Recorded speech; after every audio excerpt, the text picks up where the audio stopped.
안녕하세요. 영단어쌤입니다. 그렇게 해주셔서 대단히 감사합니다. 지난 두 개의 영상에서 계속 말씀드린 바와 같이 영어 단어는 무작정 만들어진 것이 아니고 단어마다 만들어진 사연, 즉 스토리가 있다고 계속 강조를 드렸고, 영어 단어를 무작정 외우지 말고 구성 원리와 생성 원리를 생각하시면서 이해하고 암기하시면 금방 까먹지 않고 오래오래 기억하실 수 있고 재미도 있다고 말씀을 드렸습니다. 자, 그럼 오늘도 재미있게 강의를 들어주세요. 그럼 오늘은 새 단어를 배워볼게요. Express, devastate, overwhelm. 다 아시는 단어더라도 이래서 이런 뜻이 나오고 한 단어에 많은 뜻이 하나의 스토리로 이어질 수 있구나 하고 재미있게 들어주세요. 오늘의 첫 번째 단어는 익스프레스입니다. 5개 정도의 뜻이 있네요. 표현하다, 기호, 숫자 따위로 표시하다, 과즙증을 짜내다, 냄새를 풍기다, 속달, 지급현으로 보내다, 급송하다, 이런 뜻이 있네요. 내용이 좀 많이 얽히고 설켰죠. 과즙은 뭐고 냄새는 또 뭐고 속달, 지급으로 보내다, 이 많은 내용을 하나의 스토리로 엮어 볼게요. 그 엮자면은 하나의 프레임은 뭘까요? 바로 포도입니다. 이 단어를 먼저 어원을 분석해 보자면 받기라는 뜻의 익스와 누르다라는 뜻의 프레스로 되어 있어요. 즉 누르다 두 마디를 사용했는데 왜 이런 뜻이 나올까요? 말씀드린 대로 포도를 생각하시면 됩니다. 포도 수확철이 다가오자 포도 농부가 포도송이 하나를 딱 따서 손가락으로 프레스 이렇게 딱 눌러서 입 안에 넣고 맛을 보고 포도씨를 입 밖으로 씨앗을 입 밖으로 씨를 톡 뱉어내는 거예요. 자, 그리고 시작을 하죠. 표현하다는 맛을 가지고 표현하는 거예요. 밝게 환하게 웃으면서 맛있네, 달다, 잘 익었네라고 맛을 이렇게 표현을 하는 거예요. 말로 나타내다. 또 의미가 확장되면서 나타내다인데 표정이나 몸짓이나 그림, 음악 등으로 나타내다, 그런 뜻이 나오네요. 자, 두 번째 거는요, 기호, 숫자 따위로 표시하다. 엄지척을 이렇게 딱 하는 거죠. 오, 맛있다라고 표현을 하는 거예요. 뭐뭐를 표시하다, 뭐뭐를 상징이다 라는 뜻은요, 바로 이런 거죠. 바로 이런 겁니다. 우리가 흔히 하는 표현대로 말로 하지 않아도 엄지척 이렇게 하거나, 두 번째 이런 손 모양을 하거나, 오케이라고 표현을 하거나, 요렇게 표현, 그 다음에 요렇게 하는 표현 등은 뭐뭐를 다 상징을 하는 거죠. 자, 요렇게 상징을 하는 거예요. 그리고 어떤 자기의 감정을 가지고 표시를 하는 겁니다. 세 번째 뜻은 과즙 등을 짜내다라는 뜻이네요. 즉, 이 말은 입 안에 포도를 넣고 오물오물 씹으면 포도즙이 나오죠. 그리고 포도로 포도주를 만드는 것은 결국 포도즙을 짜내는 거죠. 자, 냄새 등을 풍기다라는 것은 포도 수확철이 되면 포도밭에서 단내가 싹 나는 거예요.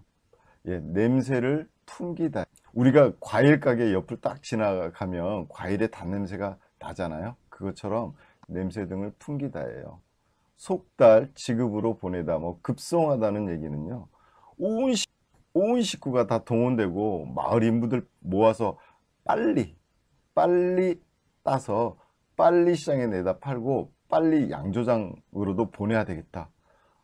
포도는 맛이 변하기 때문에 빨리 따서 빨리 처분을 해야 되죠. 현대처럼 보관하는 기술이 발달되지 않았던 먼 과거에는 빨리 처분하지 않으면 맛이 금방 쉬어지죠. 특히 포도는요. 여기서 잠깐 단어를 하나 더 챙겨 볼까요? 이 비니거는요, by는 포도잖아요. 그 다음에 ar은 뭐뭐 것이에요. 포도가 오래된 것, 그러면 식초로 변하죠. 맛이 쉬어집니다. 그래서 이거를 식초라고 하죠. 여기 식초로 비니거라고 써져 있네요. 이거 다 식초예요. 두 번째 단어는 devastate입니다. 지난 영상에서 말씀드린 바와 같이 카드 밑장 빼기 얘기할 때 deceive란 단어를 설명드렸죠. 여기서 D는 미치입니다. 아래의 뜻이고요. best는 아주 광활한, 넓은, 드넓은 이라는 뜻을 가진 실제 단어죠. eight는요, 동사를 만드는 전미사로 뭐뭐 하다, 뭐뭐 하게 만들다 라는 세 개의 조합이네요. 그럼 무엇을 보고 만든 단어이길래 이렇게 국토, 토지 등을 황폐시키다, 유린하다, 그리고 두 번째 뜻, 놀라게 하다, 사람을 망연자실하게 하다, 곤혹스럽게 하다, 이런 뜻이 나왔을까요? 먼저 그림을 보시죠. 바로 수억 마리씩 옮겨 다니면서 농작물을 해치는 메뚜기 떼입니다. 농작물에 막대한 피해를 입히는 메뚜기 떼예요. 이야기는 성서에서도 나오고 유명한 펄벅 여사의 돼지라는 소설에도 잘 묘사되어 있죠. 우리나라에서도 가끔 이런 일이 벌어지기도 하죠. 국토, 토지 등을 황폐시키다, 유린하다, 이런 뜻은요, 어렵게 한 해의 농사를 지은 밀밭이나 옥수수밭 등 농작물을 메뚜기 떼가 무럭무럭 익어가는 드넓은 베스트 밀밭 밑으로 내려와서 모조리 갉아먹고 밀밭이나 옥수수밭을 황폐하게 만들다예요. 온 국토가 황폐되는 거죠. 자, 유린하다는 뜻은요, 남의 권리나 인격을 짓밟다라는 뜻인데, 여기서는 인간의 희망을 짓밟는 거죠.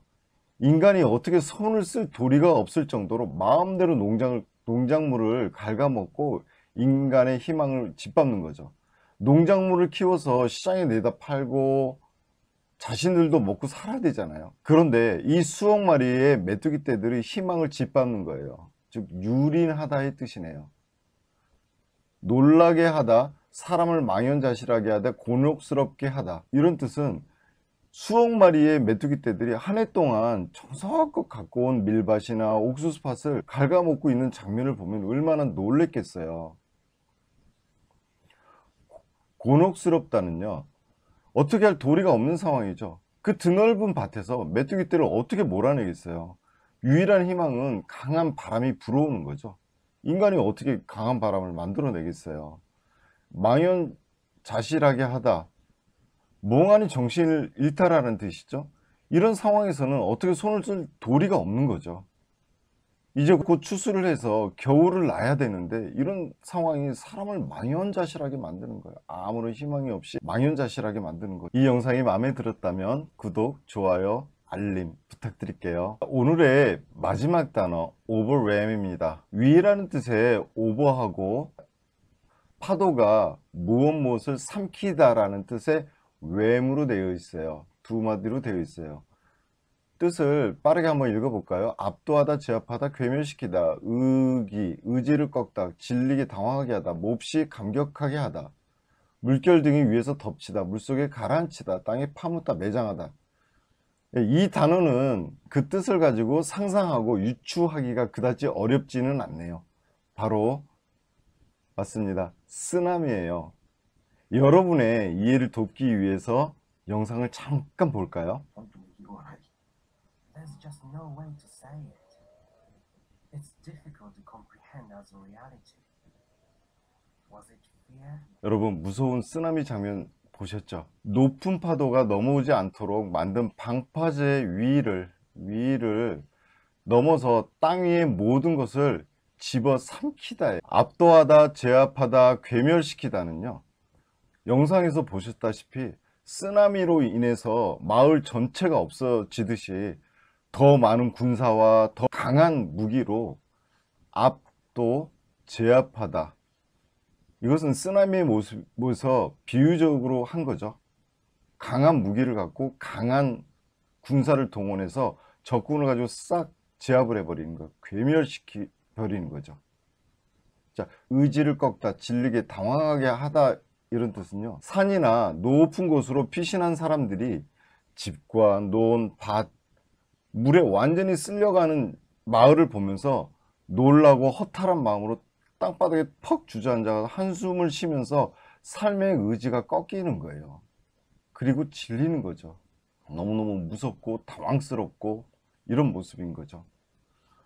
몹시 감격하다, 이런 뜻은 또 뭔가요? 위에 의지를 꺾다, 질리게 하다, 당황하다의 뜻이 갑자기 뭘 감격하게 한대요. 이런 상황은요, 나이가 많으신 어르신이 힘겹게 높은 곳으로 올라오는 모습을 보고 젊은이가 빨리 뛰어내려가서 어르신을 업고 올라오, 사람들이 박수를 막 쳐주는 거죠. 젊은이 대단해. 이렇게 젊은이의 의로운 행동을, 사람을 이렇게 감격하게 하는 거죠. 예. 물결 등이 위에서 덮치다, 물속에 가라앉히다, 이런 뜻이 있네요. 이런 뜻은요, 쓰나미가 방파제 위를 덮어버리는 거죠. 방파제를 덮치고 넘어 들어와서 모든 땅에 있는 집들을 물속에 가라앉히는 거죠. 땅에 파묻다 매장하다는요, 이런 대형 자연재해가 일어난 후에는 복구 작업을 먼저 하는 게 아니라 빨리 시신부터 수습해야 되죠. 시신이 썩는 냄새, 환경이 더러워지면 전염병이 돌 수도 있어요. 시신을 빨리 수습해서 유가족에게 돌려주거나 빨리 매장하고 장례를 치러줘야죠. 시신을 묻어줘야 됩니다. 쓰나미가 멈춘 후에는 바로 시신을 땅에 묻거나 매장을 해야 돼요. 이런 쓰나미 얘기를 꺼내지 않으면 이 많은 뜻을 어떻게 외우시려고요? 여러분, 또 한 번 강조 드리는 건데요, 영어 단어는 무작정 만들어지지 않았어요. 단어마다 그 안에 들어있는 스토리가 있어요. 무작정 외우지 마세요. 빨리 많이 외우겠다고 욕심 절대 부리지 마세요. 망하는 지름길입니다. 천천히 조금씩 꾸준히 하세요. 오늘은 여기까지요. 감사합니다.